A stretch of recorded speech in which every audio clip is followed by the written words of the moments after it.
Today we are going to talk about conditional probabilities. When we are talking about conditional probabilities, we are focusing on one group of objects.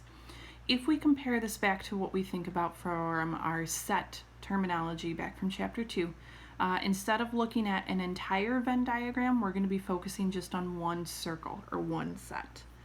When we are reading conditional probability questions, we can see them phrased a couple of different ways. I have here underlined the phrase given that. And given that is most commonly the phrase that's used to ask questions that are conditional probabilities. We may also see some different questions phrased. Find the probability that a randomly selected event B is also an event A.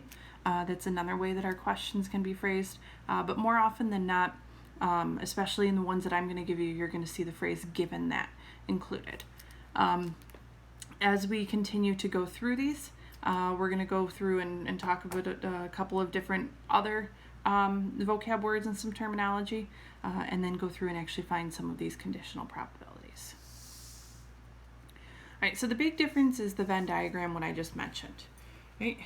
If we are thinking about our basic Venn diagram, so in this case we are looking at an example where we're talking about marriage status and college education. So looking at these, our part in the middle would be our intersection. If we looked at all of these sets together, that would be our union. Right? So what we have here, this shows the intersection and the union of our groups. What we're looking at when we're thinking about conditional probability, instead of thinking about the whole diagram, we're focusing just on one smaller group. So in this case, when we find our probability for this particular problem, we would be talking about the number of people that had a college education. Right? So we're focusing on one smaller group, and that's going to change the division that we're going to use, or the denominator that we're going to use for our conditional probabilities.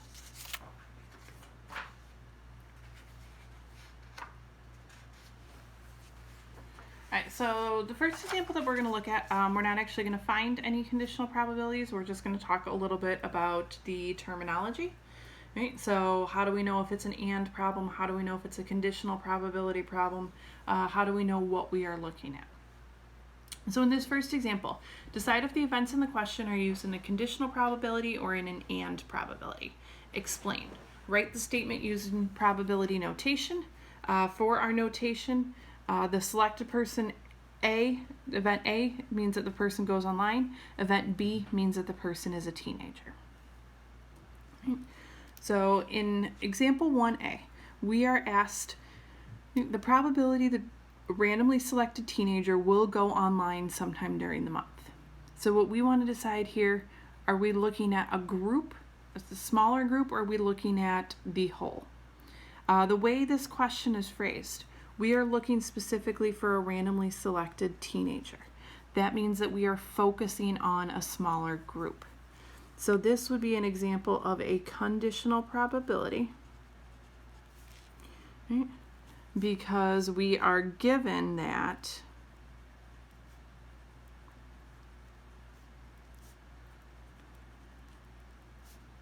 the person is a teenager. As far as notation goes, what we're going to have here is we're going to have a P, we're going to have a vertical line down the middle, and what we are given is going to be the second thing that we have here. So in this case, we're looking for the probability that a randomly selected teenager will go online sometime during the month. So we are given that the person is a teenager, so that's going to be our second value, or second letter in our probability notation. And then our probability that the person goes online, that's what we're looking for. So in example A, we're looking for the probability that a person goes online sometime during the month given that the person is a teenager. So the probability of A given B occurs. Right. For example B, the probability that a randomly selected person is a teenager who will go online sometime during the month. So in this case, we're looking for a randomly selected person. Right? Since we are looking for a randomly selected person, this is an example of an and probability. right? We're not focusing on one group, right? We begin with a random person.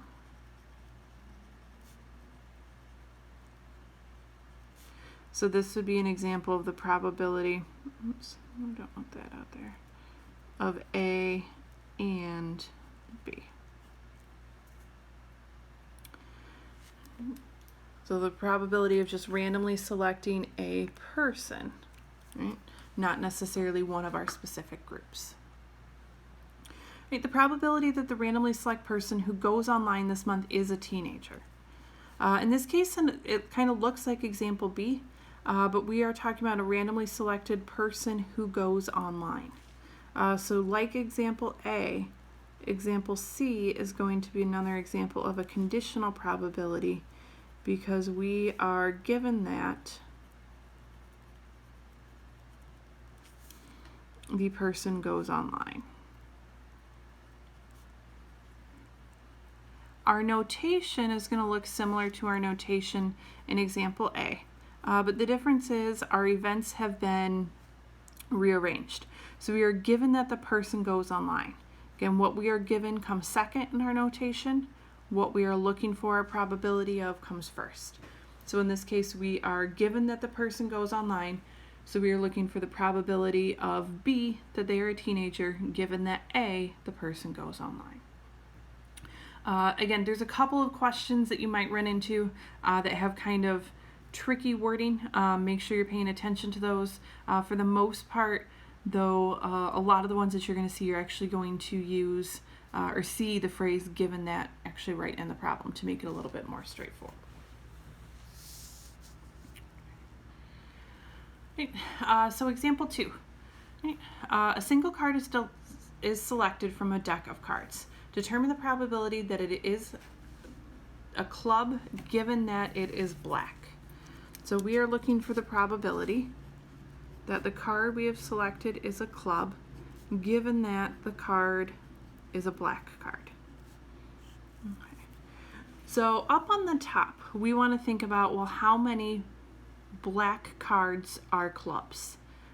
Thinking about our list of our 52 cards, exactly half of them are black. Right? And out of those black, right, half of those are clubs.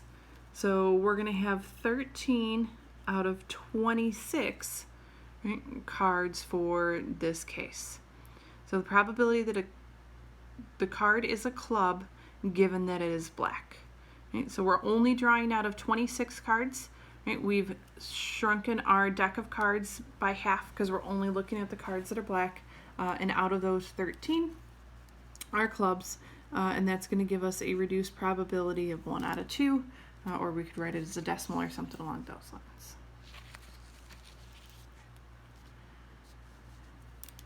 Right, example 3. A family has 2 children. Assuming that boys and girls are equally as likely, determine the probability that the family has, and then we're asked a few different things. 2 girls if you know at least one of the children is a girl. 2 girls giving the older child is a girl. Okay, so what I'm going to start with here is I'm actually going to draw myself a little tree diagram because as we're going through this, we're going to use this to help us with our problem. Right? So in our tree diagram, right, the option or the possibilities is that we have either a girl or a boy for both. Right? So this first pair indicates the first child. Right? And then the second pair indicates the second child. Right? As far as our sample space goes, we have 4 possibilities. Right? We have the first child as a boy, then the second one is a boy and then a girl and then a boy, or a girl and then a girl.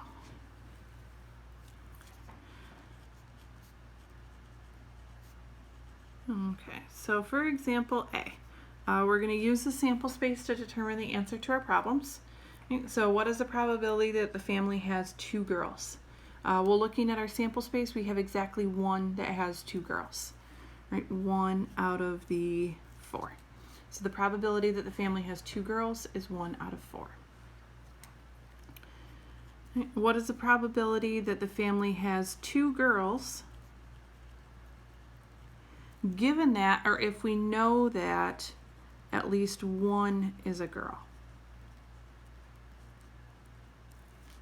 Right.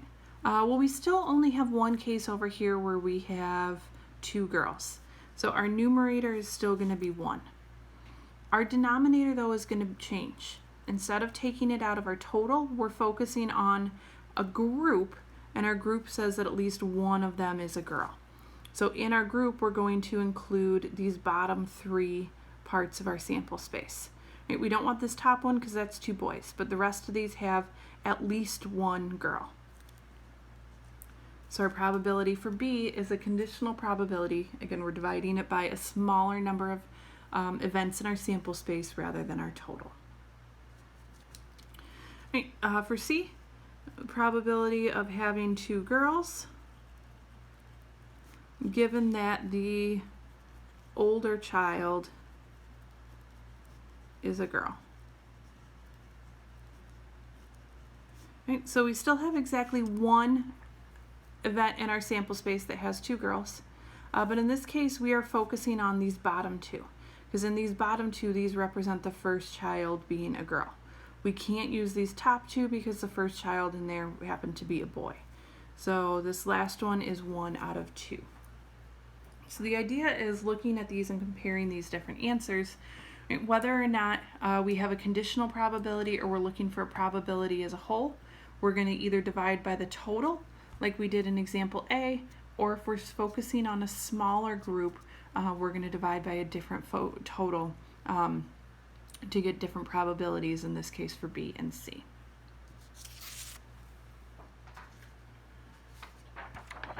Right, the rule at the top of this next page is basically what we just used to do that previous example.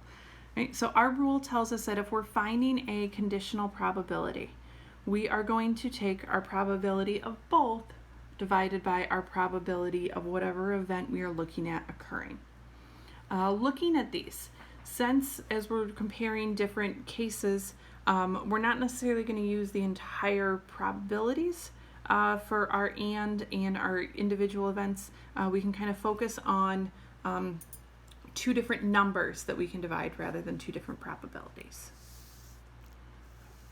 Okay, so in this example, 250 patients had either knee, hip, or foot surgery. Were asked whether they were satisfied or dissatisfied regarding the results of their surgery. Their responses are below. So we have this information presented to us in a table, and we're going to use this table to answer the 4 questions that are underneath it. The mini quiz for this section looks very, very similar to these types of problems. So if one of the patient's survey is selected at random, determine the probability that the person, so A, was satisfied with the results of the surgery.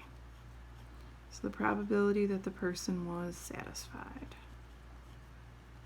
All right, so to calculate this one, we're going to take the total number of people that we had that were satisfied, so that is 210, and we are going to divide that by the total number of people in our survey. So we're going to take 210 divided by 250. Right? So this isn't an and probability, this isn't an or probability, this is just a basic probability. We're going to take these and we're going to divide our 2 numbers. As a reduced fraction, we can drop the zeros or divide it by 10 to get 21 out of 25. Or if we change it to a decimal, we can get 0.84. So this first one is not an and or like we saw in 11.5. This is not a conditional. This is just a straight probability. All right, for B, the probability that the person was satisfied with the results of the surgery given that the person had knee surgery. So here we are given something. So we are going to take the probability, or find the probability that the person is satisfied given the fact that they had knee surgery. Okay. So when we set this one up, we're no longer going to divide by our total of 250 people. Right? We're going to take the number of people that were both, and divide it by the group that we are focusing on. So in this case, if we look at our table, The number of people that had knee surgery that were satisfied was 75. So that's going to be our numerator. So these people had knee surgery and were satisfied. So that's where the and comes in for our numerator. And then we're going to divide it by our total of what we're given. So we were given the number of people that had knee surgery. So looking at our row for knee surgery going across, there were 95 people that had knee surgery. If we divide these both by 5, 75 divided by 5 is going to give us 15. 95 divided by 5 is going to give us 19. Or if we change this over to a decimal, we get 0.789. So B is a conditional probability. Again, we're not dividing by our total of 250. We're dividing by the total number of people that had knee surgery because that's what we were given. All right, for C, what is the probability that the person was dissatisfied given that the person had hip surgery? Okay. So here we're going to go in, we're going to find kind of the places where our row and our column cross, our intersection, if you will. Right, so the number of people that were dissatisfied that had hip surgery, well, that is 15. And we're going to divide it by what we're given. We're given that the person has hip surgery. So there are 105 people total that have hip surgery. So we're going to take 15 divided by 105. Right, we can divide these both by actually 15. 15 divided by 15 is 1. 105 divided by 15 gives us 7. If we change this to a decimal, then we get 0.143, or about 14%. All right, and last but not least, for our final example, we are looking for the probability that the person had foot surgery given that the person was dissatisfied. So again, we're going to start by thinking about our intersection, our number of people that were both. Okay, so we had 5 people that had foot surgery that were dissatisfied, so that's our numerator. And then we're going to divide it by our total number that were dissatisfied, which is 40. 5 over 40, if we divide them both by 5, reduces to 1 over 8, or 0.125. So the key thing to remember as we're going through and looking at these problems, right, if we are given information, right, that is going to change the denominator that we are dividing by. We're focusing on a smaller group of people, not dividing by the total for the entire problem, but the total for a specific characteristic that we are being asked about.